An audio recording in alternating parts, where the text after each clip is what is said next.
Salutare tuturor, eu sunt Alex și astăzi ne-am jucat volei. M-am jucat eu ceva așa să văd cum merge jocul, dacă are multe bug-uri, nu. Jocul nu are bug-uri multe, îl băguiesc eu uneori. Haideți să jucăm în... Dați-mi voie să dau mai încet. Eu joc România versus Franța.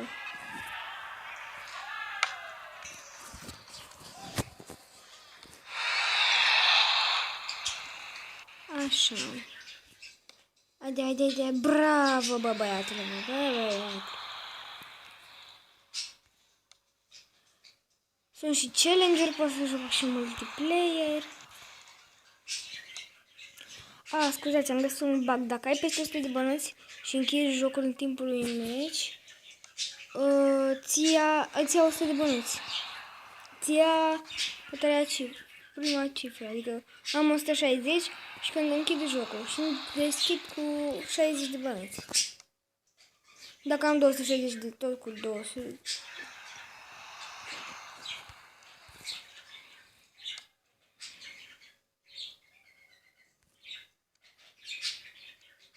Haide, bum.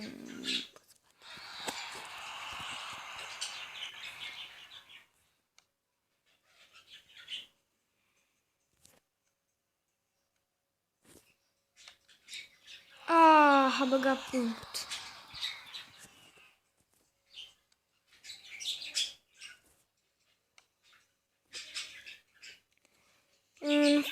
Oh my god.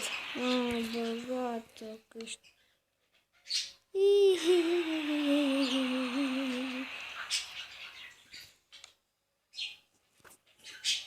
Acum am dat de prost. 2. Câștig ușor.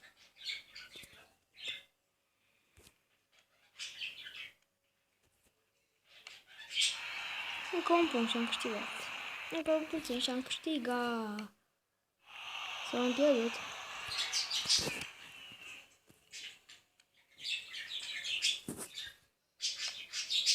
Păi, pierdut să fii, francez, bă.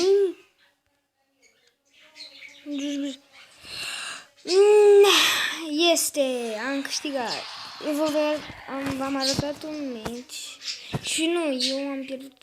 Am ajuns până în final și am pierdut. După trebuie să iau sezonul la capăt, sezonul.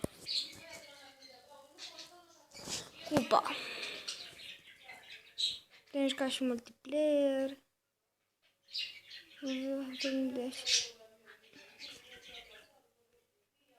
Echipa mea. Deci pot să... Așa, ăștia sunt. Eu vă strâng bani pentru Popescu.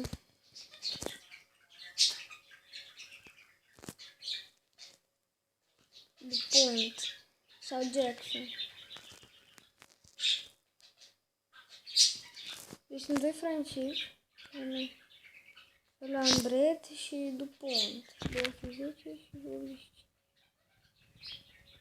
55, 45, 460.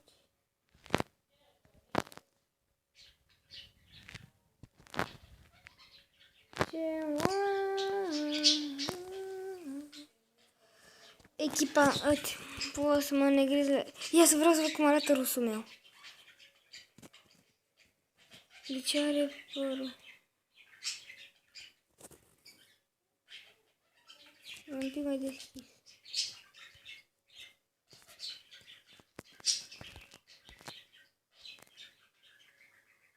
Un pic mai închis.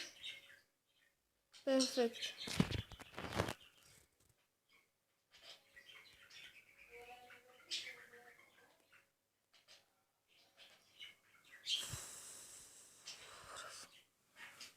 Uite așa arată rusul meu.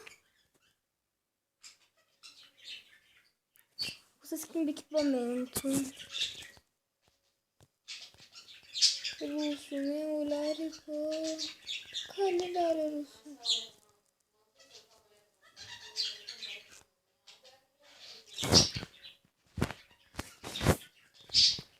Ăsta e rusul meu.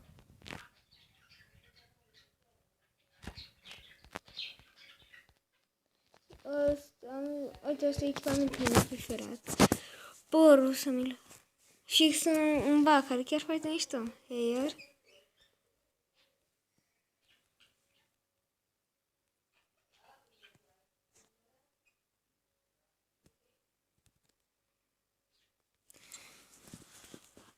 Cam atât cu acest episod. Eu sunt Alex și noi ne auzim data viitoare.